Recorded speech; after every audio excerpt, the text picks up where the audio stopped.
Hey, what's up guys, it's Chef Harris and today I'm going to teach you guys how to make Khao Bua. So let me break down what Khao Bua is and how important it is for Lao and Thai Isan cuisine. In order to make Lao cuisine and Lao food, you have to learn how to make Khao Bua.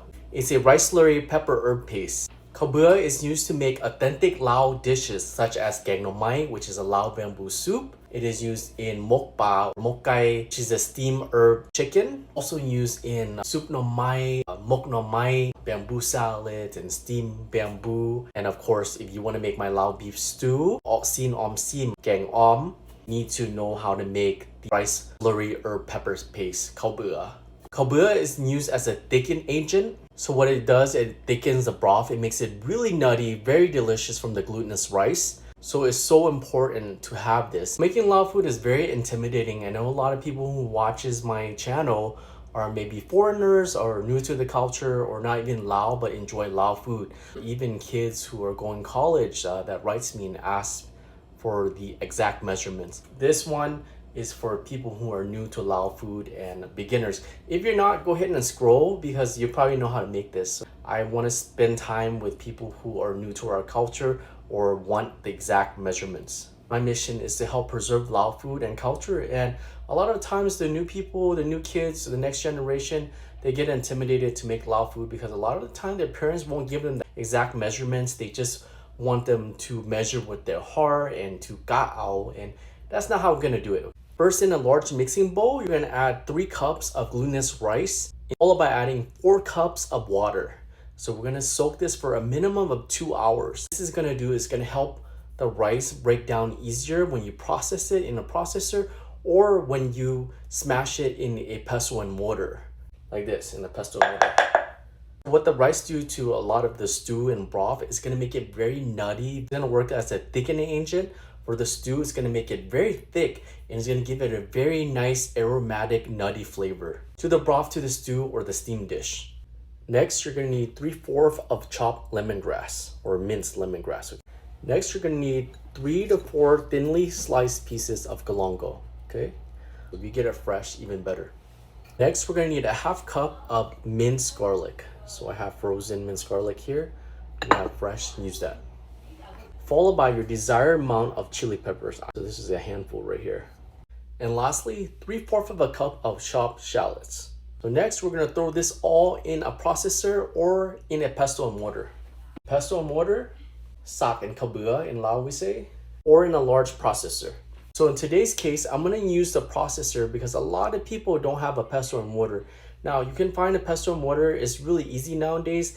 Asian supermarkets, they have it, or you can have the plastic version at Home Goods, Ross, Target, Walmart. They have it almost everywhere now, or even on Amazon for like 10 bucks.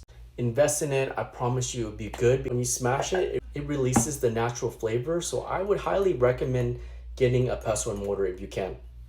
It's great for making delicious, crunchy, spicy papaya salad, or to making a lot of Lao dishes, or great to make Lao pepper sauces. All right, let's throw everything into the processor. This all in. All right, next we're just gonna continue throwing everything in. I have my chili peppers, add in my lemongrass. If you missed it, the measurements in the description, okay? I have my thinly sliced galangal, my shallots, and my minced garlic. All right, let's blend it and close it up. If you have a large processor in mind, just use a smaller one and a little at a time. Make sure everything's locked in here. All right, let's process it.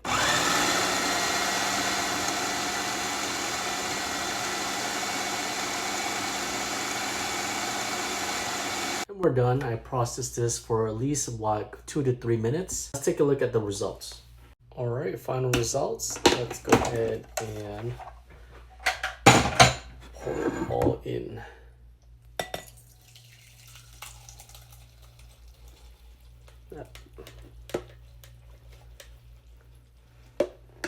So there you have it. We have our paste. See that? You want it consistent like this, or you can keep going, okay? It'll cook in the stew or the pot. So how we use the khao bua, you'll add this into the stew, soup, or steamed dish, and it'll cook in the broth or in the heat. It'll act as a thickening agent. Just follow my recipe on how much I use. This is on preference. If you want your consistency to be more thick, you would just use more and add little by little. But keep in mind, the rice do have to cook, so you have to do it in a timely manner. So here I vacuum seal mine. So now I can use it at my convenience, make it throughout the year. If you don't have a vacuum sealer, you could just use a freezer bag. So you have a year-round worth of khao bua at your convenience. Congratulations, you just graduated of learning how to make khao bua, and now you're set to make Lao food. All right, I hope you guys try my recipe. I'll see you guys next time.